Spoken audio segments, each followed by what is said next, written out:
Happy 2023, everybody. 2022 is now behind us, and we're on to a brand new year with new opportunities and many, many new games. And for the very first video of the new year, I wanted to talk about those games that I am most excited for this coming year so far. A lot of these games got announced kind of towards the end of last year, or maybe they've been coming for a while, but we still don't know everything that's coming out this year. So based on the announcements that we've gotten thus far and some expected dates for some releases, that's what I'm comprising my list of, and that's our big topic of today.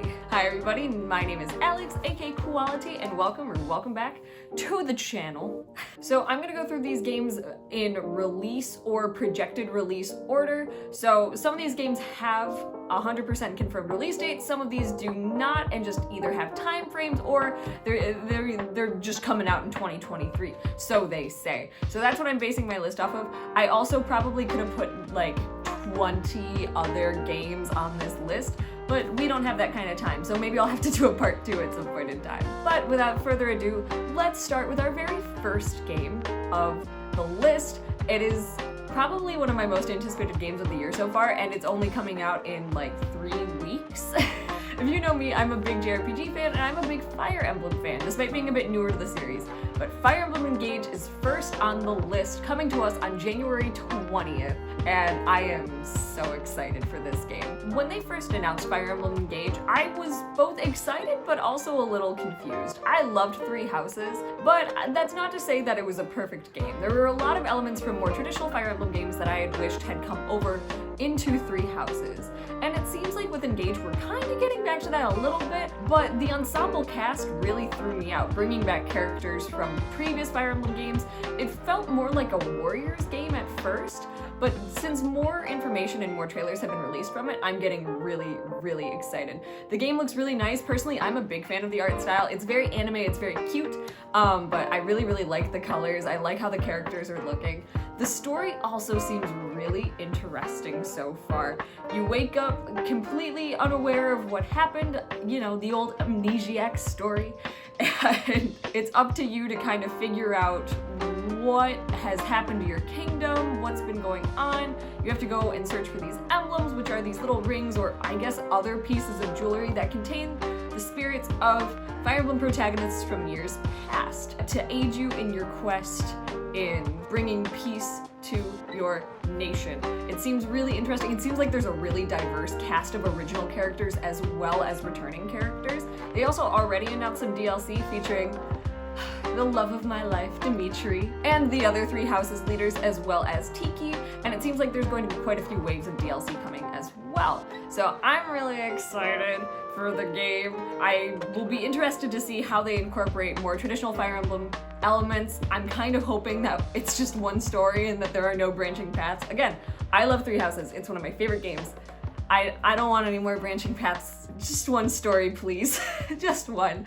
So those are my hopes, but we'll find out in a few weeks what ends up happening with that. So very excited that that's the first game to kick off 2023. And next up on our list is a game that I've actually never played, but I have very core memories of watching my older cousins play this growing up, and that is Tales of Symphonia, the Remastered edition. So also, little JRPG fan secret that I might maybe get crucified for, I've never played any Tales of games, ever. I didn't even really know it was like a series until like a few years ago, because the only one that I had ever heard of was Tales of Symphonia, having watched my older cousins play it, never really playing it myself, kind of picking up on bits and pieces of the stories whenever they would come and visit for the holidays, and that was about it. I thought it was a standalone game. So I'm excited that my very first ever Tales of game will be the one that I grew up watching, Tales of Symphonia. So I actually don't know too much about this story, other than that the main protagonist's name is Lloyd, and you and your childhood friend, who is an oracle of some sort, are going off into this adventure to try to protect the world from getting destroyed. It seems like a really interesting story filled with a lot of like coming of age elements just based on what I've seen. Again, I don't know much about this game. All I know is that I kind of want to play it and see how it goes and have my own experience with it. But yeah, I've always really enjoyed the art style. Every time that I ever watched it growing up, it just kind of gave me this very warm, fuzzy feeling that coming of age stories typically do. I don't know if that's an element of the story. Just based on what I've seen and the characters, that's what it seems like. So I'm excited to finally give it a try after all of these years. So Tales of Symphonia Remastered coming out on February 17th. So February continues to be a pretty jam-packed month as we have 2 games coming out on the exact same day. And the first one I'm going to talk about is Kirby's Return to Dreamland Deluxe. So I never owned the original Return to Dreamland on the Wii. I played it with a lot of friends growing up though, and it was a really, really fun experience. So Return to Dreamland shows Kirby back in his 2D side-scrolling format, and you get to play with up to 3 other friends. I'm not totally sure on the plot, but if I know anything about Kirby games, it's gonna start out really innocently and then probably get really dark at the end, so I'll be interested to see how that all works out. Again, this is a game that I only ever played when I visited friend's house, so I never completed the story. And you've probably noticed with the games that I've talked about so far, I haven't delved too deep into what the story might look like for some of these games, mainly because I want to be surprised. I only like looking at little bits and pieces of new releases, so that's why I have no idea what actually happens in this game. But regardless, 2022 gave us a lot of Kirby, and I'm kind of hoping the Kirby trend continues throughout 2023. I loved Forgotten Lands, and even though this is going back to the 2D format, I'm still really, really excited to have another game to play with friends, all while being adorable Kirby. So Kirby's Return to Dreamland Deluxe coming out on February 24th. But that's not the only game coming out on February 24th, which unfortunately for Kirby, I might hold off on getting that game until I get this next game, which is the one, the only, Octopath Traveler II. And for those of you wondering, no, I still have not beaten the original one. I'm having trouble. I might have to make just a video on that and why my soul is dying and why I might give up, frankly. But don't let that deter you. I really do love the original Octopath Traveler, and it seems like Octopath Traveler 2 is going to be a great continuation of the series. So you've got 8 brand new protagonists. It also looks like you're kind of set in more of a steampunk, more modernized world than the original. The original was very much focused in traditional fantasy elements, whereas this one seems a little bit more modern, a little bit more steampunky. I mean, one of the characters has like a Western gambler accent, so that seems really interesting. But aside from continuing with the gorgeous visuals and all of the things that you know and love about Octopath Traveler, it seems like it fixes a lot of issues that many people had with the original games, such as Octopath Traveler 2 is going to have some interconnecting stories. So while each 8 characters still have their own story, it seems like there's going to be a lot more connection and a lot more banter between your travel members, thus making the world feel like a lot bigger and also having it seem like your party is actually like a tight-knit group of people with similar goals and similar ideals, which is something that I really found the first game to be lacking. So I'm really excited. It seems like there are a few other things, but this is a really, really big one that I'm excited for this year. All right, now we're getting into March, and we're also getting into some indie titles. So I haven't really talked a lot about many of the indie games that I like on the channel thus far. I might have to do like a whole indie-specific video, but I love indie games. I think some indie games are some of the most creative things that I have ever experienced, some of the most heartwarming, and there are a lot of really, really cool ones coming out in 2023, or projected to come out in 2023. So this first one I actually saw on Twitter not that long ago. Disclaimer, I'm not sure if this one is coming to the Switch.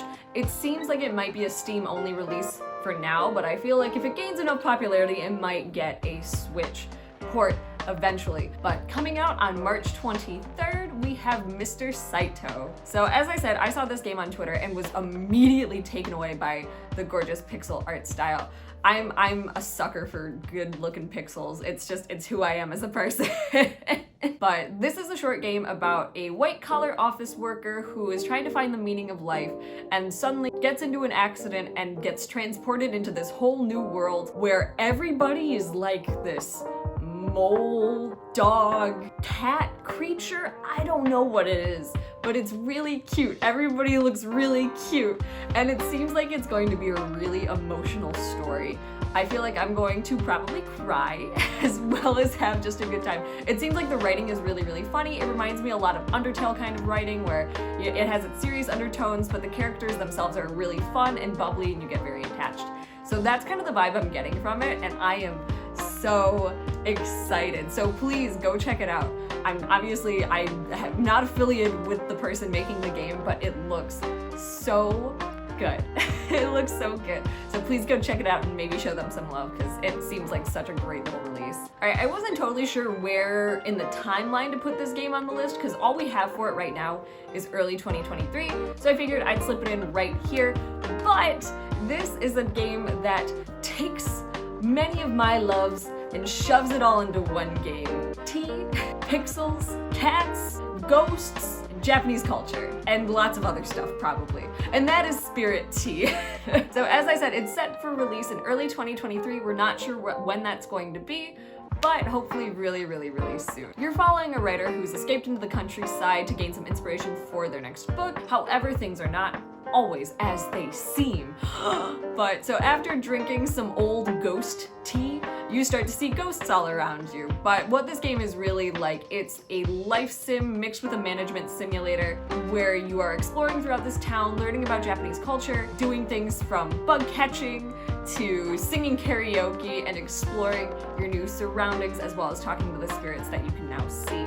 It just seems like such a cute game. Again, this was another one that I saw on Twitter, and then they just did a little announcement update for it in the last Wholesome Snack right before the Game Awards, and it looks so cute. It looks so cute. It compiles so many of the things that I love. So I'm really excited to learn more about this game as it comes along. Alright, next up we have a game that is set to release in April, and a game that has been so anticipated by the cozy indie game community, it feels unreal that it's almost here. And that is Mail Time. Oh my gosh, it looks so cute. I'm so excited. So Mail Time also got a new little update in the little Wholesome Snack before the Game Awards, where they announced that it's coming out April this year, no specific release date, but you also get such a glimpse of the time and effort that has been put into this gorgeous looking game. So you are working your way into becoming a mail scout, and your first objective is to go deliver your first letter to one of the townsfolk in your area.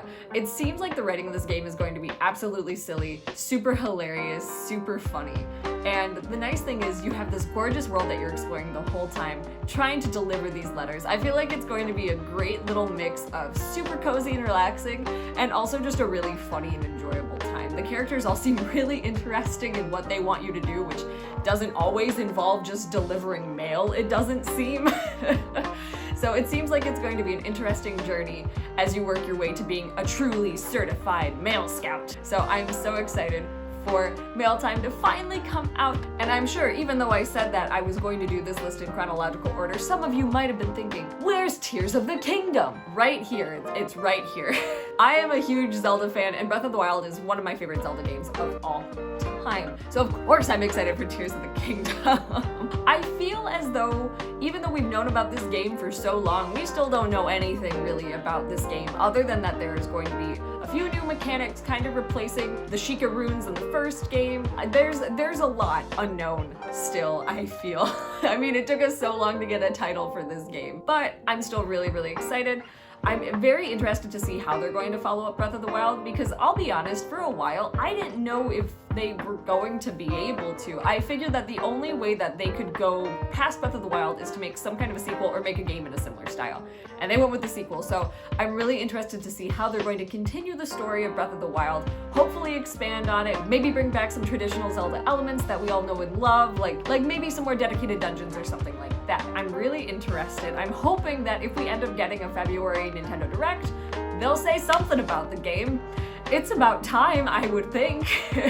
But still very, very excited for Tears of the Kingdom. May 12th. May 12th. It's later than what I thought it was gonna be, but May 12th. Mark it on your calendars. And now this is a big, personal, super exciting game for me. So I am a big Harvest Moon fan, and I'm talking about Marvelous Harvest Moon. I have not delved into the newly branded Natsume Harvest Moon because of that whole licensing deal. Again, maybe I'll make a video on that. I think a lot of people have made videos on that whole ordeal, but maybe I'll do it too. I don't know. But so Harvest Moon and Story of Seasons. And growing up, I had some of the very big typical ones like Friends of Mineral Town / More Friends of Mineral Town. Magical Melody I feel like was a big one, but also the other one on the GameCube, A Wonderful Life or Another Wonderful Life. And when they announced that this game was getting a Switch version like how Friends of Mineral Town did, I screamed. I was not expecting it. I was so excited. I was so excited. I was streaming my reaction on Twitch, and this was one of the games that I had no idea was coming. I didn't even have a guess that we might be getting a new remake of one of these games. So I was so excited. And it looks like it's gonna be really, really good, very true to the original while doing a lot of quality of life updates. So the premise of this is you move onto your father's farm to take it over, and as you grow your farm and get to know the townsfolk, you actually progress over the years. Like, this isn't like Friends of Mineral Town is a perfect example where same kind of premise, you move onto this farm, but it's kind of endless. Whereas A Wonderful Life, you die at the end. You just die. And I love that. But really, so a big focus in A Wonderful Life is actually raising your child. So you start your first year off all by yourself, next year in married life with a kid, and then you see your kid progress over the years as they grow into their own person. And I just think that is so, so cool. I love it. I love the atmosphere of this game. It was so weird and so wacky, and I hope that the Switch version maintains a little bit of that wackiness at the very least, but I am so excited for this game. I can't even tell you. And while we don't have an official release date, we know it is coming out in summer of 2023, so that day couldn't come sooner. That day couldn't come sooner. All right, and here's our last game that has an actual kind of time frame associated with it other than just 2023. This is another indie game that I saw at the Wholesome Direct, I think even 2 years ago now. Hadn't heard much about it, so I was really excited to get an update about it, again, at that Wholesome Snack, and that is Loddlenaut. So I love axolotls. I think they're really cute. I think they're really, really cute. And this is a nice, very relaxing kind of looking game where you are an underwater custodian, which just sounds enthralling, right? But so your goal is to clean up this underwater planet, repurpose all of the trash that you found, all while making friends with the little Loddles that you see swimming around you, and it just looks so cute. I can't. I barely know anything about this game, but it's so cute, and I recommend even just looking at it and letting your heart be full. That's all I have to say to you about that one. Okay, so now we have a handful of games that don't have any kind of release time frame other than 2023. So who knows when these games are coming out. But first up on the list is, I think, probably one of the most anticipated indie titles that people have been waiting for a really long time, and that is Sea of Stars. So Sea of Stars is made by the same people who made The Messenger, which I actually never played, but I heard wonderful things about, and I love the art style. Made by the same team, but this time it's a turn-based RPG inspired by many, many retro RPGs. Again, you have really gorgeous pixel art style, the characters look incredible, the worlds look incredible. It's a beautiful looking game, and again, I don't know much about it. All I know is you play as these two characters, one that's associated with the sun and one that's associated with the moon, while trying to form eclipse magic to fend off evil villains and probably ultimately save the world. I feel like that's a pretty safe guess when it comes to JRPGs, is you're trying to save the world in some capacity. But again, no solid release date on this yet, but we can hope that maybe towards the end of the year we'll see this. Again, this is coming out on all consoles to my knowledge, so very, very excited. Next up, we have something entirely different, which is Master Detective Archive's Rain Code. And so this game is made by the same people that made Danganronpa, which I have never played a Danganronpa game, but I know a lot about Danganronpa. A lot. Like, a lot. I really have loved watching playthroughs of the series, and at some point in time I'm gonna play through the games on my own, but I've watched a lot of playthroughs, and I have always loved the art style and the music of Danganronpa, and that's being translated into this game as well. So you are an amnesiac master detective in training being followed around by the god of death. And your goal is to solve all of the mysteries in the town that you're in. I love detective games. I really, really need to play the AI Somnium Files. I have the first one on my desk over there, as you all saw in my Switch collection video. I have to play that soon. but this game seems right up my alley. It also seems like just something very different than some of the other games this year. It's not particularly cozy, it's not, you know, it's not a Zelda game, it's not a JRPG. It seems very much so like a standout title this year, and I'm really excited to give it a try. Just even to look at the art and hear the music, because those songs in Danganronpa, straight bops. Straight bops. They're so good. They're so good. But next up we have Plucky Squire, which this game I feel came out of nowhere. I just saw it announced on Twitter one day and was immediately taken in. So for those of you who might not know, James Turner was a former artist for Pokemon, and I love his art style. It's so cute, it's very bubbly, it's very just adorable. I love it so much. And that's the art style of Plucky Squire. So Plucky Squire, it seems like you start out on this 2D storybook-like plane and you're traversing through that, solving puzzles, doing all that kind of stuff. But at some point in time, you're able to go into the 3D world surrounding you. So where this storybook is, it's on a table in what seems to be a kid's bedroom. It reminds me of like Andy's room from Toy Story. And it seems like there are these portals you can go through in order to get into the actual bedroom and explore that way. It seems like it's going to add a lot of interesting perspective onto the game, and it seems like a really cute and very fun little experience. I feel like this is gonna be a really big game, and I'm really excited. It just seems so cute, and it's so nice to see James Turner's art style take off in such a way. I'm already leaving an impact with very little known about the game still, so really excited for that one. All right, so this is another game that I have been looking at for years, quite literally. I saw this game when I did my very first ever charity stream over on Twitch when I was raising money for the Best Friends Animal Society. I played a lot of cat games celebrating my own cat's very first birthday, and I so wish I could have played this game on stream, but it wasn't out, and then it didn't come out for a long time, but it is set to come out in 2023, and that is Mineko's Night Market. So aside from just being filled with a lot of cats, this game seems to celebrate Japanese culture by really putting an emphasis on the feeling and the vibes of a true night market. Not only that, but it seems to be another really cute coming of age story as your character moves onto this island based off of the real island of Fubu as she navigates this new town and makes friends and just kind of navigates growing up in a new environment. It seems like it's gonna be a really heartwarming story, and I'm so excited. I'm just so excited. And of course, there are also lots of cute cats, which is always a bonus. It's always a bonus, but it seems like the gameplay is really interesting too by navigating and purchasing and trading stuff in the night market. It seems really cool, so I'm really excited to see how it expands. Hopefully we'll get that sooner rather than later, because I have been waiting for so long. And our final game on the list, which is probably the game that I have the least amount of information about, as well as the rest of us probably have the least information about, Pikmin 4. This game, again, does not have a set release date. Really, it was dropped in a really quick trailer in the last Nintendo Direct. I feel like it was earth-shattering for a lot of Pikmin fans that it was finally here and it's finally happening, and in a semi-short amount of time as well, but yeah, we really don't know anything about it.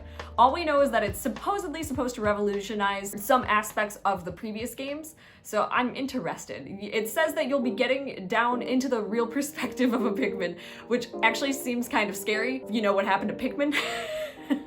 So we'll see what happens.